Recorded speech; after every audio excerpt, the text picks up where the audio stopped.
biliares que están afuera del hígado, extrahepáticas, y también tenemos las intrahepáticas, ¿sí? ¿Cuáles son las que vieron en anatomía? ¿Por qué pasa para mí? En anatomía. ¿No vieron el conducto hepático antes del coledo? Conducto hepático derecho, izquierdo, que recibe el conducto cístico y forma el coledo. ¿Sí? ¿Se acuerdan? Para formar esos conductos, adentro, en el interior del hígado, se formó otros conductos menores que fueron concluyendo hasta formar el coledo. ¿Sí? Entonces, tenemos vías biliares intrahepáticas y extrahepáticas. Esas vías biliares son canales por donde circuló o circula la bilis, ¿sí?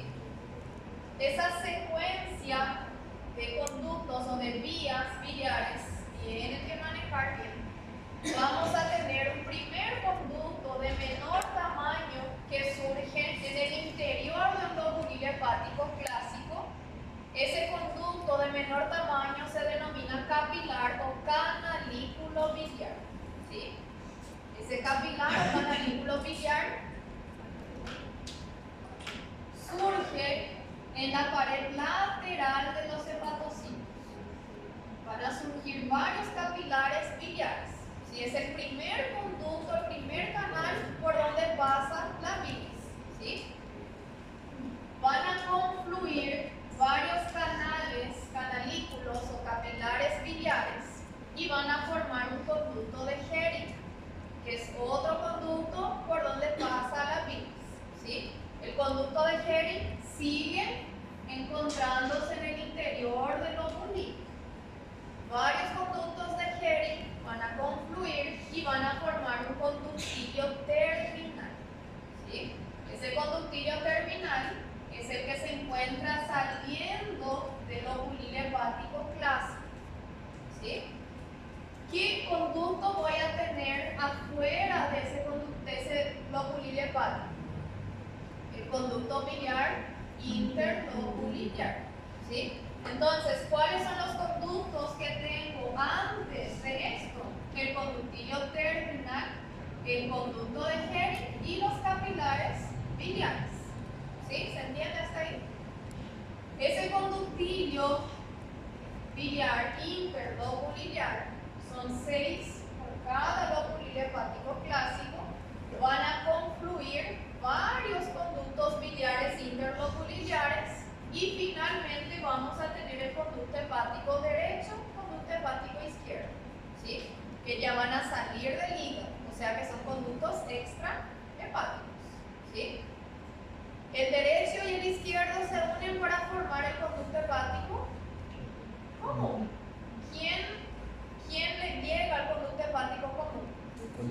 El conducto cístico de la vesícula biliar, y van a formar el conducto coledo, que va a recibir el conducto pancreático de Pearson y van a terminar en ampolla de Butler en la segunda versión del duodeno, ¿sí? Entonces, toda esa secuencia tienen que manejar en orden, ¿sí? Entonces, ese canalículo, o sea que esa bilis comienza a fluir en el interior de un canalículo biliar, ¿sí? O capilar biliar de menor tamaño. Ese canalículo biliar no tiene una pared formada por un epitelio propio, sino que la pared de ese canalículo biliar está formada por la propia pared del hepatocito, ¿sí? Yo tengo aquí mi hepatocito, supongamos 2 hepatocitos. Voy a formar aquí un pequeño canal y esto es el canalículo biliar, ¿sí? O sea que el hepatocito produce los componentes de la bilis y expulsa eso de la célula que va a entrar en un canalículo biliar. El canalículo biliar no tiene una pared formada por un epitelio propio, sino que su pared está formado por el propio hepatocito, ¿sí? Y serían estas estructuras que se ven aquí, bien delgadas, bien finitas. Pero allá en el laboratorio nosotros no vemos esto, ¿sí? Porque es muy chiquitito.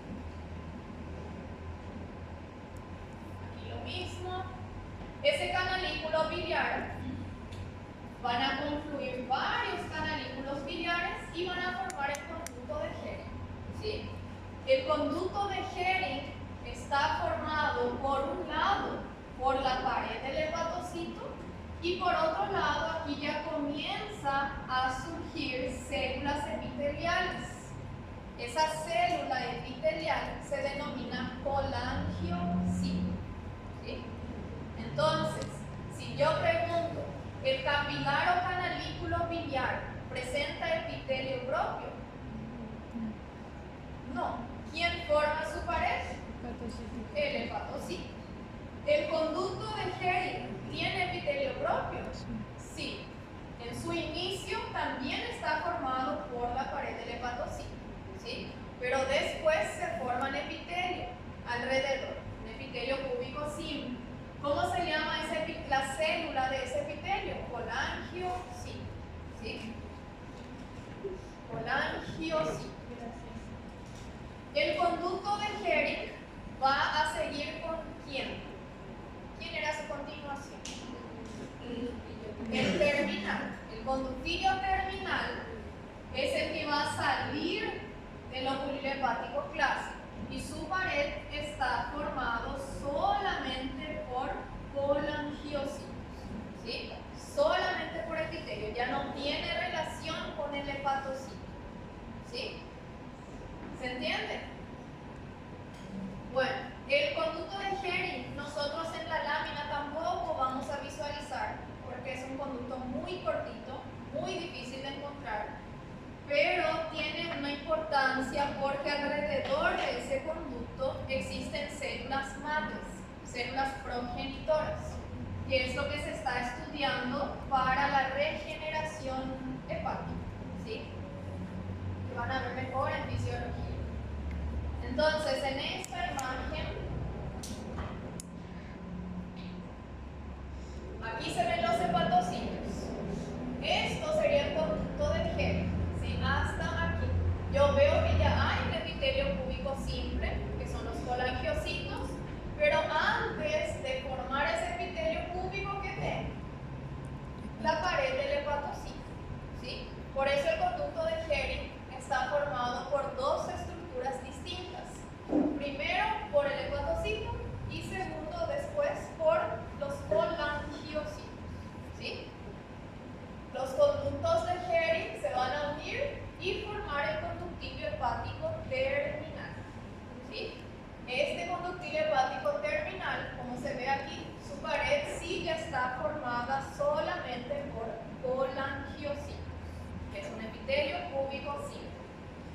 El conductilio hepático terminal sale, atraviesa esa cápsula de tejido conectivo y se va a transformar en ¿quién? El hepático terminal. Conducto biliar interlobular. En el conductilio biliar interlobular, ¿sí? En el conducto que forma parte de la tríada portal. Ese conducto biliar interlobular, como vieron en la imagen anterior, presenta un revestimiento de epitelio cúbico simple. Si es un conducto pequeño. Si es un conducto más grande, puede ser cilíndrico simple, ¿sí? Se asemeja a un collar de perlas. Siempre se le compara a un collar de perlas. Bueno, entonces, conducto de Hering está delimitado por el hepatocito y por el colangiocito, ¿sí? El conductilio hepático terminal delimitado solamente por colangiocitos. Es el que sale del lóbulo hepático clásico y se va a transformar en el conducto biliar interlobular de la tríada portal, ¿sí? Estos conductos interlobulares van a formar el conducto hepático derecho e izquierdo, ¿sí? Bueno, esto es lo mismo. Entonces, el primer canal que tenemos es el capilar biliar, el canalículo biliar, que va a drenar en el conducto de Hering. Este drena en el conducto biliar terminal, que va a drenar en el conducto interlobular de la tríada, que va a formar el conducto hepático derecho, izquierdo, forman el conducto hepático común, reciben el conducto cístico y forman el coledo, ¿sí? ¿Se entendió esta parte?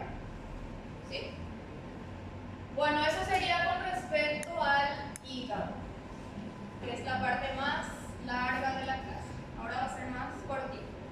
¿Alguna duda, preguntas que tengan? Todavía no. Solo para la parcial. Bueno, ahora entramos en vesícula biliar. La vesícula biliar, vieron en anatomía, es un órgano hueco, tiene forma de pera, piriforme, se encuentra asociada al lóbulo hepático derecho, presenta las tres porciones, presenta una capacidad de almacenar 50 ml de bilis. ¿Cómo llega la bilis a la vesícula biliar si no es ella la que produce la bilis? ¿A través de qué conducto? Miren aquí el esquema. Esta es mi vesícula biliar. Sí. Viene a partir del conducto cístico, ¿sí? O sea que tiene un flujo retrógrado a ese nivel. La bilis que entra a la vesícula biliar a partir del conducto cístico, cuando yo necesito bilis allá en mi intestino, esa bilis va a salir nuevamente por el conducto cístico, ¿sí? O sea que entra, se almacena, se concentra esa bilis y luego sale nuevamente. Entonces, la función de la vesícula biliar es almacenar y concentrar la bilis, no es producir la bilis, ¿sí? ¿Quién produce bilis? El hígado. Sí, el hígado, ¿sí? La vesícula biliar solamente almacena y concentra. La vesícula biliar presenta una pared formada por capas.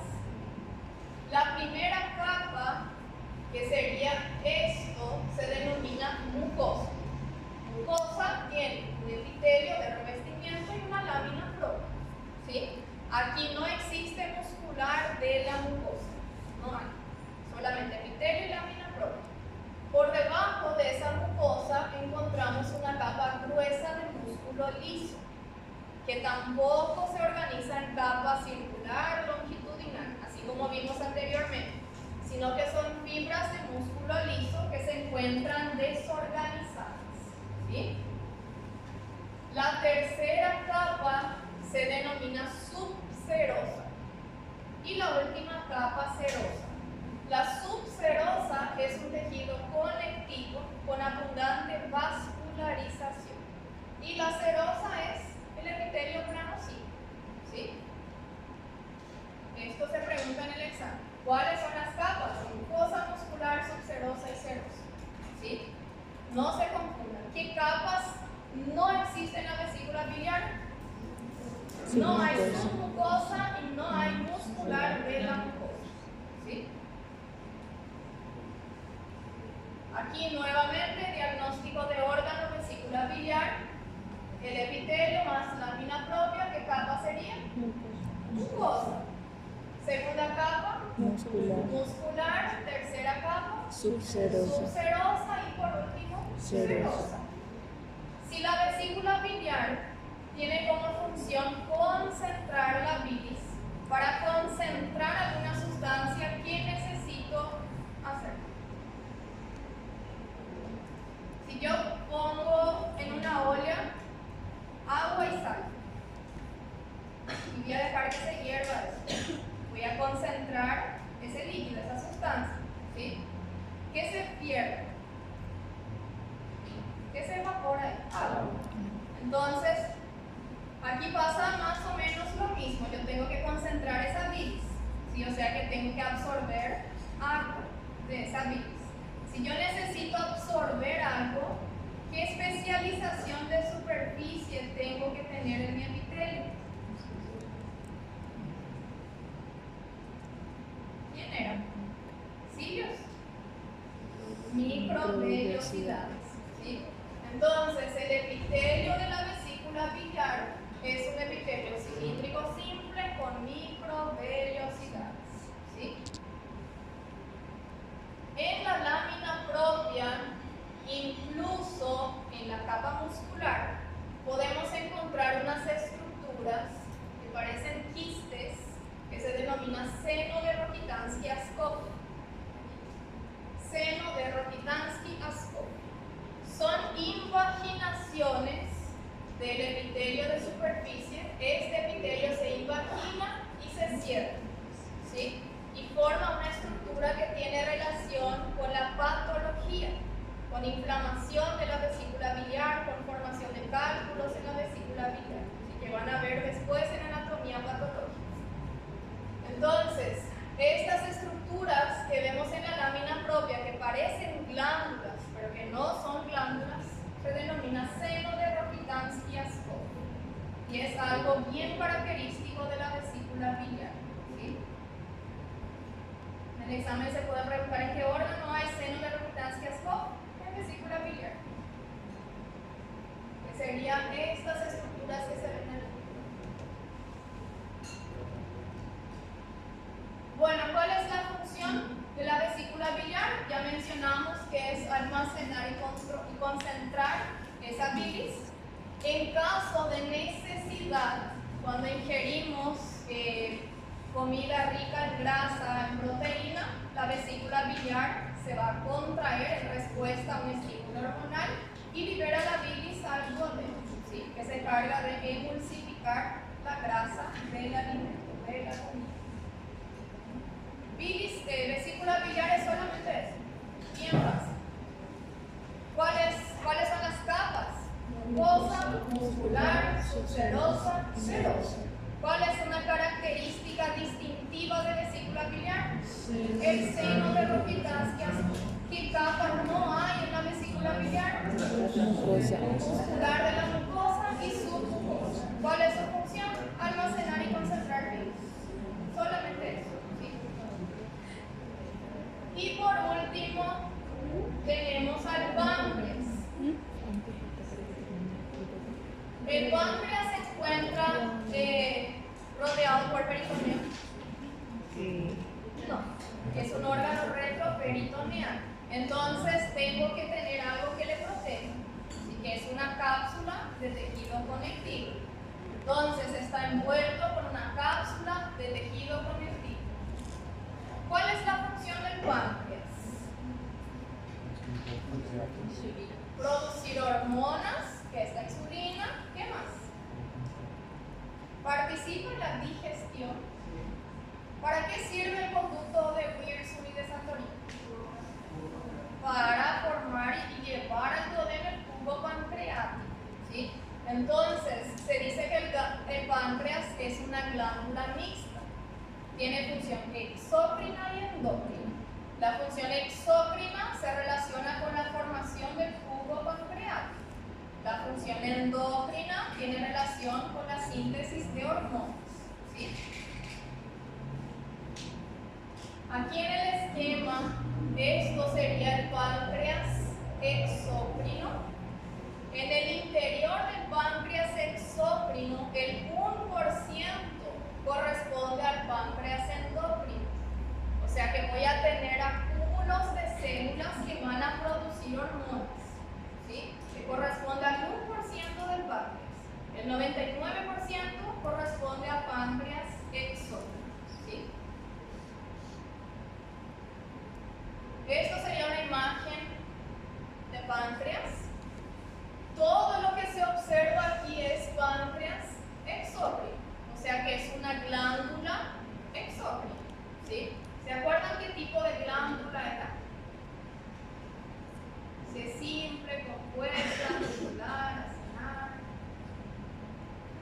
No se van a acordar más. El páncreas es una glándula grande, entonces es compuesta, es acinar.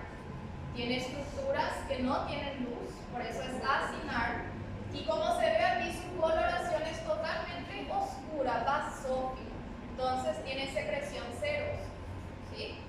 Entonces, el páncreas exócrino es una glándula compuesta acinar de secreción serosa. En ese páncreas exócrino se observan estas estructuras ovoideas y pálidas que corresponden al páncreas endócrino, ¿sí? Bien chiquitito, páncreas endócrino.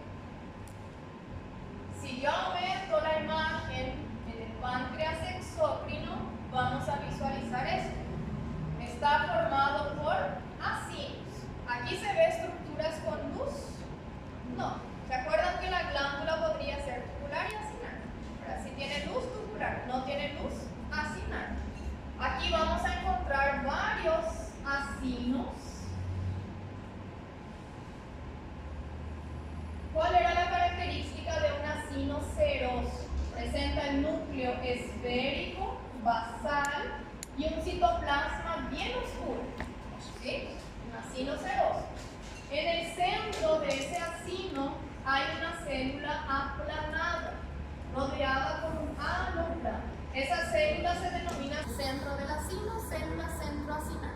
¿sí? Entonces, el páncreas exócrino está formado por células acinares, que son estas células piramidales, y por células centroacinares. Estas células acinares son las que van a producir enzimas que van a colaborar en la digestión de alimentos, ¿sí? Por eso es páncreas exócrino. Entonces, esto sería un acino formado por células acinares. En el centro, las células que son aplanadas se denominan células centroacinares. ¿Cuál es la importancia de esas células centroacinares? Varias células centroacinares van a formar el primer sistema de conductos del páncreas, que es el conducto intercalar, ¿sí? En anatomía vieron el conducto de Santorini y de Wilson, ¿sí? Para que se forme ese conducto, yo tengo que tener otros conductos menores. El primer conducto que tengo es el conducto intercalar. ¿Quién forma el conducto intercalar? La célula centroacinar, ¿sí? Varios conductos intercalares se van a unir y van a formar un conducto intralobulinear, ¿sí? Intralobulinear. ¿Qué sería esto? Células acinares, célula centroacinar, que va a formar el conducto intercalar, ¿sí? Los conductos intercalares se van a unir, que serían esto, intercalares se unen para formar el conducto intralobulinear. Diagnóstico con esta lámina, diagnóstico de órgano. Páncreas exócrino, páncreas endócrino. Exócrino. Diagnóstico de células estas. Acinares o acinosas. La célula que está en el centro, más ovalada y clarita, pálida. Célula centroacinar. ¿Sí? Bien fácil. Ahí, célula centroacinar. Ahí sería el acino, las células acinares, y estas son las células centroacinares que van a formar ¿qué conducto? El intercalar, que en la práctica, ya en el laboratorio, es muy difícil de ver porque es muy pequeño. ¿Qué conducto sería esto? ¿El intercalar o el intralobulinear? Por el tamaño. Intralobulinear, ¿sí? Si comparamos aquí, el intercalar tiene un diámetro mucho menor que el acino, ¿sí? El intralobulinear tiene un tamaño igual o mayor que el acino, ¿sí? ¿Y esto qué sería? ¿Se encuentra adentro de un lobulillo o entre lobulillos? Entre. Entonces se llama un conducto interlobulinear, ¿sí? ¿Qué conductos voy a encontrar aquí? Intercalar y el intralobulinear, adentro del lobulillo. ¿Pero cuántos conductos? En la práctica no vamos a preguntar eso. Bueno, la función del páncreas exócrino, como ya dijeron, es producir el jugo pancreático, ¿sí? ¿Quién produce esa enzima que va a colaborar con el jugo pancreático? Las células acinares, ¿sí?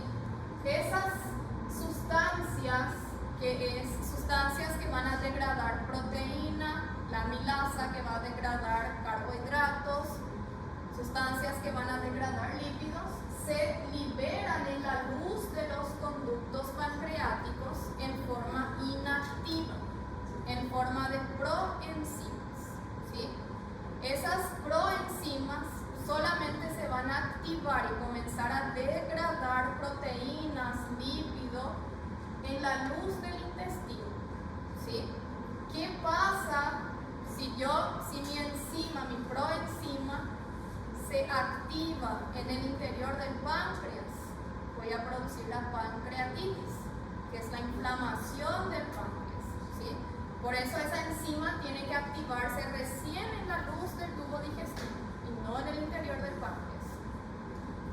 Entonces se libera en forma de proenzimas.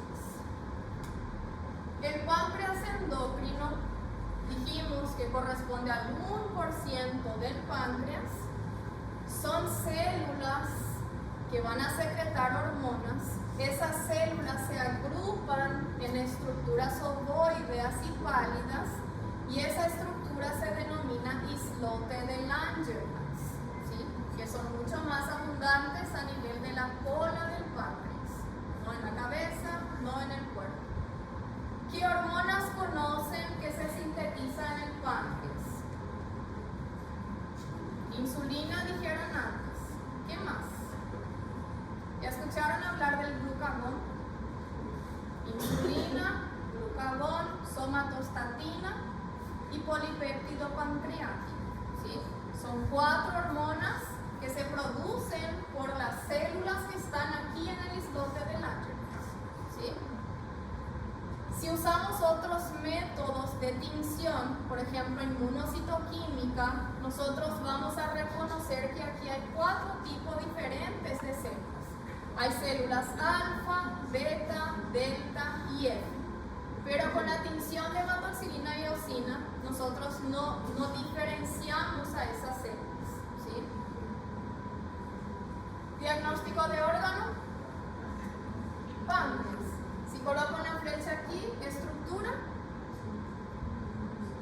no se ve muy clarito ahora. El islote de Langerhans sería el páncreas endocrino. En ese islote tenemos a las células alfa, que son células que van a liberar glucagón. El glucagón, ¿qué hace? Libera glucosa al torrente sanguíneo, o sea que aumenta la glucosa en sangre, ¿sí? Aumenta la glicemia. La célula beta libera insulina, son las células más abundantes. ¿Qué hace la insulina en el cuerpo? Disminuye la glicemia. ¿Sí? ¿Cómo? Activa a algunas células para que abran sus receptores y entre glucosa en el interior de esa célula. Con eso voy a disminuir la glucosa en sangre, ¿sí? Entonces la insulina tiene un efecto opuesto al glucagón. Glucagón aumenta glicemia, insulina disminuye glicemia, ¿sí? Tenemos a la célula delta que libera somatostatina, que es una hormona que va a inhibir a la célula alfa y inhibir a la célula beta, ¿sí? Y la célula F, que secreta un polipéptido pancreático, pero cuya función se desconoce. Entonces, ¿qué tienen que saber del páncreas endocrino, del islote de Langerhans? Que existen células alfa, beta, delta, F. ¿Qué secreta la célula alfa? Glucagón. Beta, insulina. Delta,